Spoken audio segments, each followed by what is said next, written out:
I ran like 5 hours runnings with a group of the people. And they are young boys like me. After when we came, we take cover. So I've been asking one of my friends, I said, where's people going? He said, I don't know too. And I don't know the way to go back again to my village. In 1983, civil war broke out in Sudan, the largest country in Africa. The war was between the government-controlled North and rebel-controlled South. It was fought because the North attempted to impose Sharia, or Islamic law, on the southern portion of Sudan, which was darker-skinned and predominantly Christian. My dad, it was in a will, and my mom, she's a farmer. So she don't know where am I. So I left home. Clement Kwek is a lost boy who was caught in the middle of the 1983 conflict. When his village of Ariat was attacked, he was forced to flee. When the militia came, the name of the militia they called Murahilins. The militia came to the village, and I was, taking care about the cattle. I'm a cattle keeper that time, taking care about the cattle and goats. And I hear the sound of the guns, and so people are running, and I follow them where they're going, but I don't know where really they're running. So I follow the people, and I leave the cows and goats, and I follow people that are running. I follow them.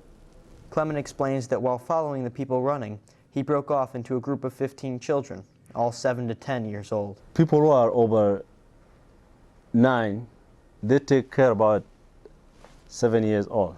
And people who are 10 years, they take care about 8 years. I was being taken care about the 10 years. After a few weeks of travel, they crossed the border of Sudan into Ethiopia. That was when things went from bad to worse for Clement's group. So we knew that we already left the country where we are going. So we have crossed one of the river called River Niles. And few of us, we leave them there because they had been caught by snakes and crocodile. So we left them. Few of them died, they don't have food, we don't have water. And you go to urines and you put your urines in the one of like small cup. Urines, and after like 2 hours, when you urine to the small cup and you leave the urine there like 2 hours and you drink it again, that is you want to survive. Me myself, I do that.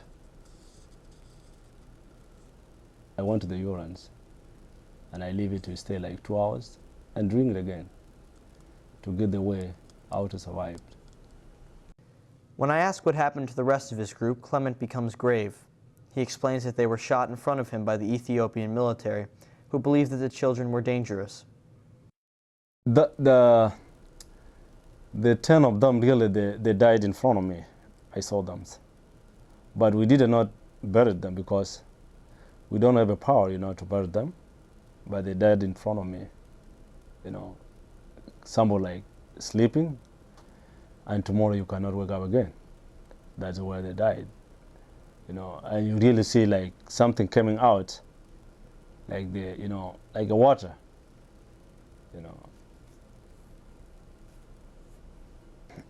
Sometime when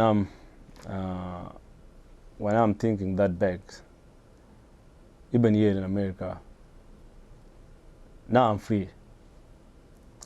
But sometime when I'm going, to make thinkings about the friends that pass away, and they are my age, I don't feel, I feel like hopeless, I say I should, go with them two together because they are very strong people like me, and they are smart. And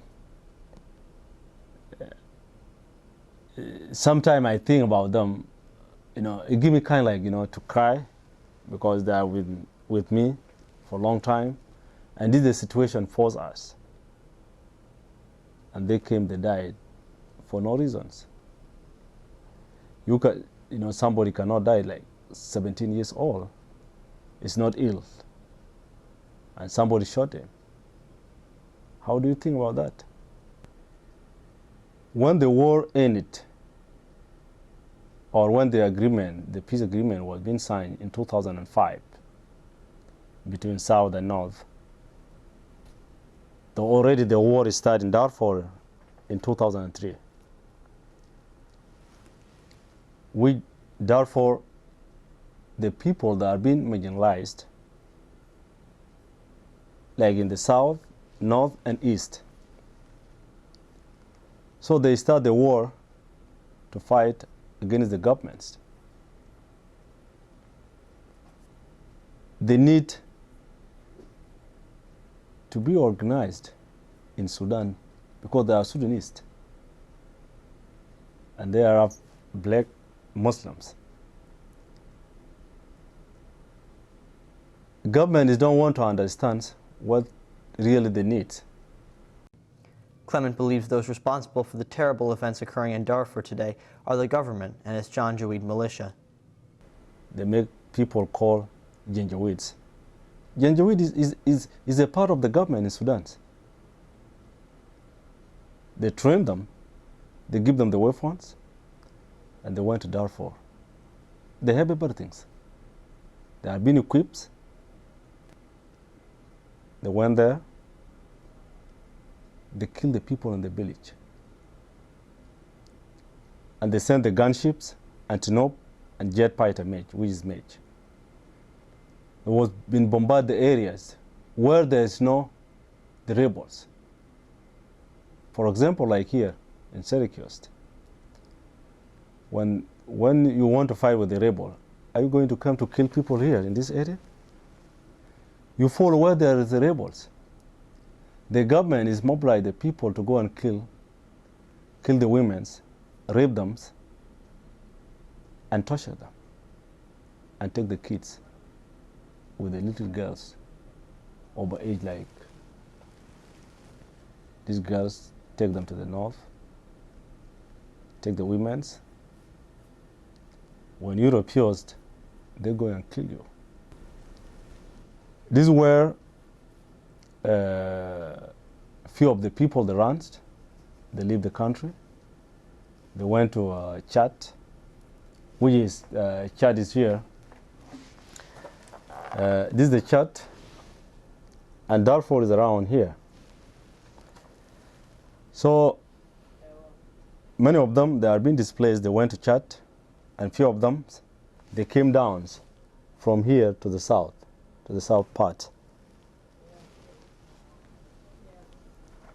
This is where the war starts in Darfur, and it is still now, until now, it still continues. And the government is the ones who mobilize the people, make them, train them, and give them the weapons, and go and kill people to their village.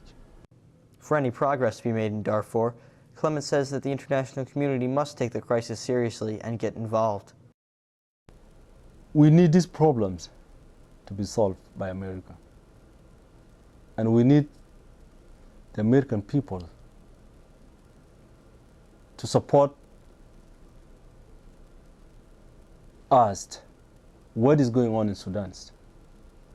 We need people to be serious about it. This is first ones. And second, we need a change to become in Sudan. We need Sudan people to stay like other countries in Africa. Third,